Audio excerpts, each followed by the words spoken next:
Ooh, took him down.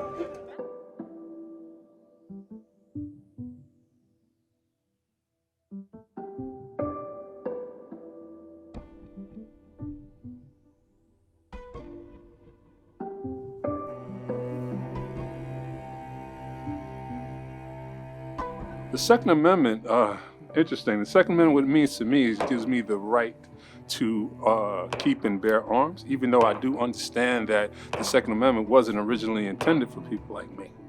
It wasn't written for us. The essence of it was to protect those who was writing the laws. And they weren't particularly people of my complexion, let's just say.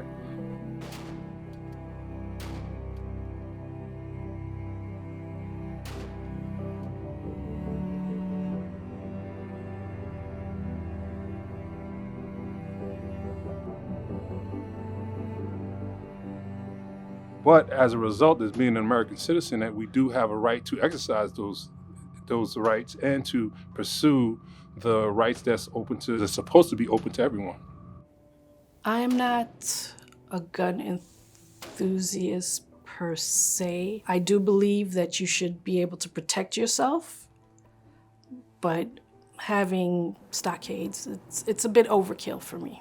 Give me one gun, one rifle, let me master it, and I'm pretty much for right now, and I'm fine. I've lived in East New York for approximately 12 years, and while living here, I felt, relatively safe up until COVID. When COVID hit, that's when everything changed. One day, I had 3 packages stolen in the same day from downstairs, and I was so upset. And then, I don't know if subconsciously that played like a role. I had the most disturbing dream where somebody actually broke into my house while I was sleeping. And from then, I was just like, no, I'm not gonna be a victim. I don't actually have a reason as to why I got into, say, firearms per se. I know a lot of people have their tragic stories as it relates to maybe assault, violence, and things of that nature. I don't have that story. But what I can say is that I don't need that story. I don't want to ever have a story to tell. The reason why I got into this is so that I can properly and effectively and proficiently arm myself in the event of an encounter. My interest actually was piqued as a child. I was raised by a New York City homicide detective who kept firearms in the home, and he and my mom were also hunters. So guns were already in the home. When I was about 5, 6 years old, though, prior to my mom actually meeting my stepdad, a teenage uncle of mine brought in a firearm that he had found in an abandoned building. The emotions that flared in the home by my grandparents actually piqued my interest in why guns were such a big deal.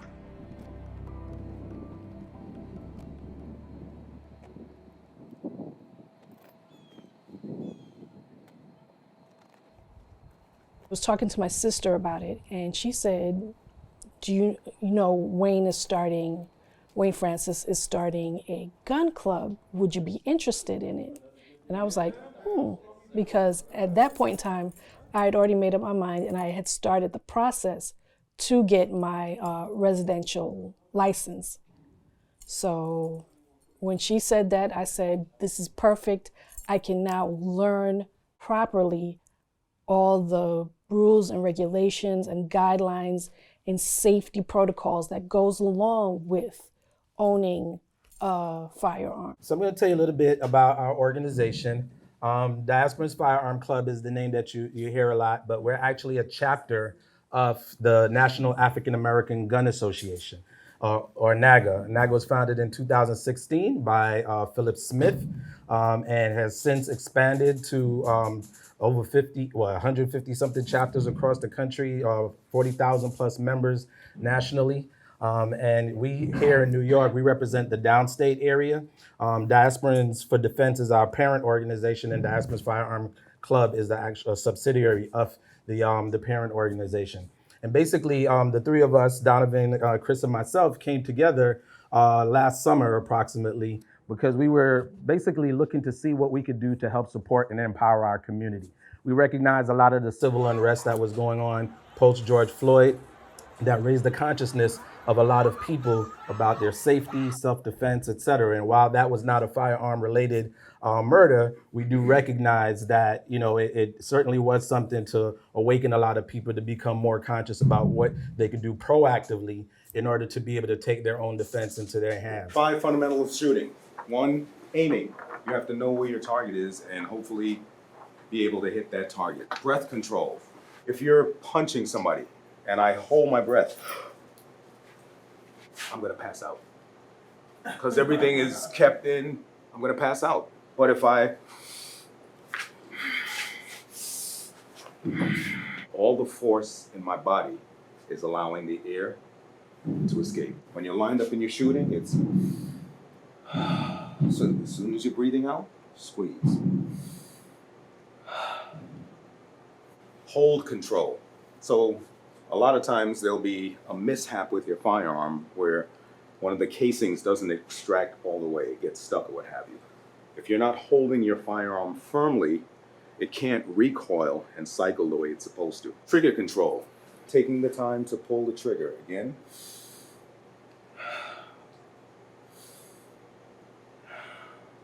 Breath is still free. We don't have to pay for it yet. Use as much of it as you need and follow through. Okay? Follow through with your procedures. Take your time. There's no rush. Like I said, we're not giving out gold medals today. Take your time, get your rounds on your target.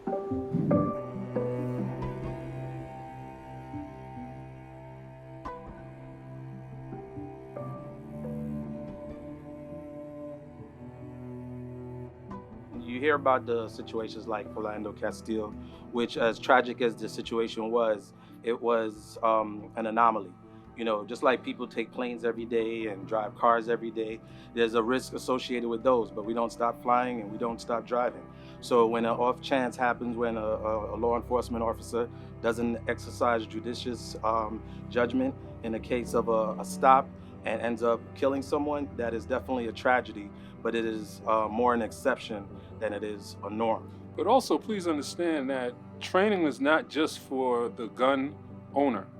Training is also for law enforcement as well, because in the case of Philando Castile, you can see clearly his training didn't allow him to deal with that situation properly as he should have. If you speak to anybody that's versed in law enforcement, they'll know that his actions did not constitute what his training should have been. So just like we need to train and understand the laws and how to act and how to conduct ourselves, law enforcement needs to do the same thing as well. I'm going to go over the architecture of the firearm. Today we're going to be shooting the .22 rifle and AR-15. This is a 9mm. I'm going to pass it around. Of course, it's not real, all right? But as you're passing it around, I want you to take note on the similarities in a pistol or a handgun that are, because for the most part, it's the same parts, right? Having a firearm doesn't make you powerful. Having a firearm is a sense of responsibility. It's a great sense of responsibility. It is not for everyone. Just because you have a right to own doesn't mean that you should own.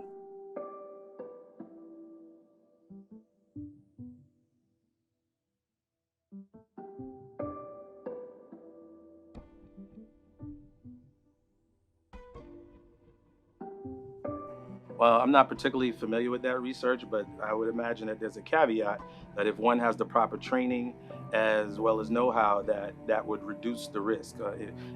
Firearms aren't something that just anyone should play with or just have. You know, it requires a certain knowledge, a certain skill set, which is what we do. We take that time to teach our members about safety and proper and appropriate, legal, safe firearm handling.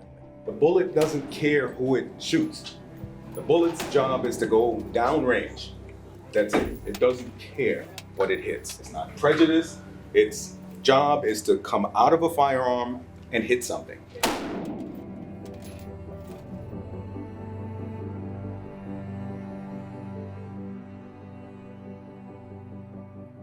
Simon says, put your hand down. Always keep your firearm unloaded until you're ready to use it. As I mentioned, they're all unloaded. Safe, unloaded, right? You might want to take notes on these because this is very, very important. So the goal is to catch them while they're early, to instill certain fundamentals, principles in them. Because when we are out there on the firing line, you got to be able to listen. You got to be able to hear. You got to be able to take charge. You got to be able to be safe. And therefore, before we even hit the firing line, we're teaching these principles. We're making sure that they're able to understand. They're able to verbalize what the expectations are. I will never play with guns. I will never go snooping or allow my friends to go snooping for guns in the house. If I find a gun, even if it looks like a toy, I will not touch it. I have 2 sons, and they've both been to the range with me. My main reason for wanting to take them to the range is because I wanted to take the mystery and the curiosity out of it. I took them to the range, taught them all the basics on gun safety, and allowed them to shoot. So now they've gone to the range and they know what it feels like to actually shoot and hit the target, and they're excited and they love doing it. Now they don't have the curiosity anymore. Ceasefire! Ceasefire! Ceasefire! That means you put everything down and you back away. Everybody back. Hey, what's up with Thank you.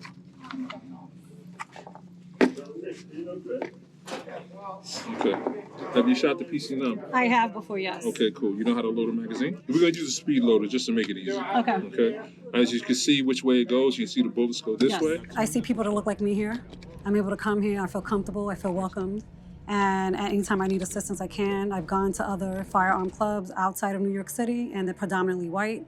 And so I don't see many people that look like me that are there, you know, renting guns, shooting, things of that nature. We want to, again, distinguish sort of like what goes on and the violence that's going on out in the communities that we know about from what we're doing as a lifestyle of legal, safe firearm owners who are doing this much like any other hobby that you would take on and want to get very skilled at and take the time to train in. That's how we pursue it. Now it's closed. It's ready to go. All right. So let's get your stance. Same thing. Can I hold it give or me soft. no? Yes, you can hold that. Yes. Okay. Soft knee. Get your finger off the trigger. Excellent. So you're ready to fire. Yep. Keep it right up there. I have one. Good. Yeah. Okay.